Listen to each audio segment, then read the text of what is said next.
প্রধানমন্ত্রী জনজাতি আদিবাসীর ন্যায় মহা অভিযান, যা আদিবাসী কল্যাণের দিকে প্রধানমন্ত্রী নরেন্দ্র মোদীর একটি দূরদর্শী উদ্যোগ। শনিবার সাংবাদিক সম্মেলনে এমনটাই বললেন পশ্চিম ত্রিপুরা জেলাশাসক ডক্টর বিশাল কুমার। তিনি বলেন, গত বছরের 7 সেপ্টেম্বর থেকে প্রধানমন্ত্রী জনজাতি আদিবাসীর ন্যায় মহা অভিযান শুরু হয়েছিল। এই মিশনের অধীনে 22টি প্রকল্পের মাধ্যমে বিশেষভাবে দুর্বল উপজাতি গোষ্ঠী যারা উন্নয়ন থেকে বাদ পড়ে গিয়েছে তাদেরকে উন্নয়নের মাধ্যমে মূল ধারায় নিয়ে আসা। এই প্রকল্পটি সফলভাবে পূরণ করাই একমাত্র লক্ষ্য। এদিন তিনি আরও বলেন, প্রধানমন্ত্রী জনজাতি আদিবাসী ন্যায় মহা অভিযানের মাধ্যমে প্রধানমন্ত্রী আবাস যোজনা প্রকল্পে ঘর প্রদান করা হয়েছে। যাদের জায়গা নেই তাদেরকে পাট্রার মাধ্যমে জায়গায় ব্যবস্থা করে দেওয়া হয়েছে। প্রতিটি বাড়িতে জল জীবন মিশনের মাধ্যমে পানীয় জল পৌঁছে দেওয়া হয়েছে। নিজস্ব প্রতিনিধি রিপোর্ট, एशियन टाइम्स। सबसे पहले मैं आप सभी को गणेश चतुर्थी की बहुत बहुत शुभकामनाएं देता हूँ। और आज हम सभी एक बहुत ही इम्पोर्टेंट प्रोग्राम जिसका नाम है प्रधानमंत्री जनजातीय आदिवासी न्याय महाअभियान, जिसे शॉर्ट फॉर्म में PM जनमन प्रोग्राम भी हम लोग कहते हैं, जिसकी शुरुआत आज से लगभग 8 महीने पहले नवंबर मास में ऑनरेबल प्राइम मिनिस्टर ने की।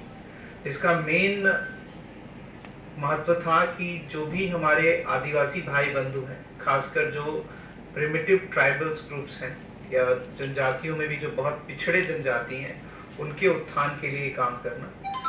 इसके लिए ऐसे 22 जो प्रोजेक्ट्स हैं गवर्नमेंट के, डिफरेंट प्रोजेक्ट, जिसमें आयुष्मान भारत, प्रधानमंत्री Awas Yojana, social pension schemes, इस तरह के 22 प्रोग्राम्स हैं। इनसे उनको सेचुरेट करने की मुहिम ली गई थी, जिसमें हमारे त्रिपुरा के सभी डिस्ट्रिक्ट शामिल हैं।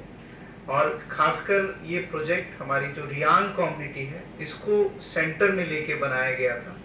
हमारे डिस्ट्रिक्ट में हमने ऐसे 2 ब्लॉक आइडेंटिफाई किए थे, जिनमें हमारे रियांग भाई बंधु ज़्यादा हैं, ओल्ड अगरतला आरडी ब्लॉक और बेलबाड़ी आरडी ब्लॉक में, जिसमें राधा मोहनपुर VC, तुलाकोना GP, राधा किशोर नगर GP, और बेलबारी में राधापुर VC, चंपक नगर और विक्रम मौलसा। तो इसमें हमें जितने भी हमारे रियांग भाई बंधु थे, इनको हमने इन 22 प्रोग्राम्स में सेचुरेट करने की मुहिम करी थी। और हम इन लास्ट 8 महीनों में हमारे प्रयत्नों से हम ज़्यादातर चीज़ों को सेचुरेट कर पाए हैं। इसके में सबसे इम्पोर्टेंट था प्रधानमंत्री आवास योजना में उन सभी रियांग्स को जिनको PMAY के अंदर अगर घर नहीं मिला है, किसी कारण से नहीं मिल सका है, तो PM जनमन में उन सभी लोगों को प्रधानमंत्री आवास योजना के इसमें घर मिला। और उन सभी को हम उम्मीद करते हैं कि आने वाले 2-3 महीनों में ये सभी के घर भी कंप्लीट हो जाएंगे, जो इसका एक बहुत महत्वपूर्ण था। दूसरा जो बहुत इम्पोर्टेंट एस्पेक्ट था, वो था उनको ज़मीन देने का। पट्टा के माध्यम से जो फॉरेस्ट पट्टा लैंड है, उस पर उनको ज़मीन दी गई। ऐसे हमारे 22 जो लगभग फैमिलीज थे, उनको हमने ज़मीन देने की कोशिश की। और हमने देखा कि इनमें से अभी इस प्रोग्राम को ख़त्म होने के बाद कोई भी लैंडलेस नहीं है। दूसरा था कि उनके बच्चों को जिनको हॉस्टल की सुविधा नहीं मिल पाई है, उनको हॉस्टल की सुविधा देने का, ये भी हम लोग कर पाए हैं। और सभी घरों में हर घर जल नल से जल के प्रोग्राम में, जल जीवन मिशन के अंदर इनको हम लोग फैसिलिटी भी दे पाए हैं। सभी घरों में free LPG connection, Ayushman Bharat scheme, sickle cell anaemia एक बहुत इम्पॉर्टेंट एस्पेक्ट है, इसकी जांच की गई है। और एश्योर किया गया है कि सभी को 100% इम्यूनाइजेशन मिले। मुझे बताते हुए बहुत खुशी होती है कि SDM जिरानिया के ऑफिस से BDO ओल्ड अगरतला और BDO बालवारी से एश्योर किया गया है कि हमारे इन सभी रियांग बंधुओं को उनकी जो भी सुविधाएं हैं उनको सेचुरेशन लेवल पे किया जाए।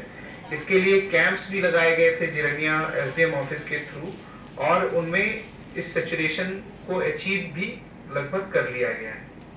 मैं आपके माध्यम से रिक्वेस्ट करूंगा कि हमारे पास जो डाटा है, इसके बावजूद भी अगर कोई रियांग हमारे जो भाई बंधु हैं हमारे डिस्ट्रिक्ट में किसी भी कोने में, अगर उनको किसी भी तरह की फैसिलिटीज गवर्नमेंट से अगर वो वंचित रह गए हैं, तो वो कृपया करके कंसर्न BDO ऑफिस में अथवा कंचन पंचायत ऑफिस में ज़रूर वहाँ पे मिले, अथवा हमारा जो हमारी वेबसाइट पे हमारा जो नंबर है, फ़ोन नंबर, उस पर भी वो लोग फ़ोन कर सकते हैं या मैसेज डाल सकते हैं। SCM हेल्पलाइन का भी इस्तेमाल कर सकते हैं। हम एश्योर करेंगे कि आने वाले 3 से 4 हफ्तों के अंदर उन सभी दिव्यांग हमारे भाई बंधुओं को ये फैसिलिटीज दी जाए। मैं आपके माध्यम से ये रिक्वेस्ट करूंगा कि आप भी इस प्रोजेक्ट से रिलेटेड, PM जनमन से रिलेटेड जो इन्फॉर्मेशन है उसको डिसेमिनेट करें जो आपको हमारे माध्यम से मिल रही है। और अगर आप किसी पर्टिकुलर कम्युनिटी में या किसी रियांग पारा में अगर देखें कि इन तरह की फैसिलिटीज में कहीं हमारे दिक्कतें हैं या फैसिलिटीज नहीं पहुंच पा रही हैं, तो इसे भी आप हमारे पास पेश कर सकते हैं। हम उसको भी समाधान करने की जल्द से जल्द कोशिश करेंगे। आपका डिस्ट्रिक्ट में अभी तक कितने लोग इसका लाभ हुआ है? अभी तक लगभग 22 फैमिलीज हैं, इनको इसका बेनिफिट दिया गया है। हमारे डिस्ट्रिक्ट में इनकी संख्या, जो रियांग हमारे भाई बंधु, इनकी संख्या कम है। ज़्यादातर ये धलाई और गोमती डिस्ट्रिक्ट में ज़्यादा कॉन्सेंट्रेटेड है, परंतु जो भी हमारे पास फैमिलीज मिली हैं, इनके हैबिटेशन के इम्प्रूवमेंट के लिए जो फैसिलिटीज़ हैं गाइडलाइंस के अंदर, वो हम लोगों ने करने की कोशिश की है। तो 2 ब्लॉक है, ओल्ड अगरतला और बेलबारी। तो सब ज्यादा फैमिली तो बेलबारी में। बेलबारी में कितना फैमिली? बेलबारी में है 15 फैमिली।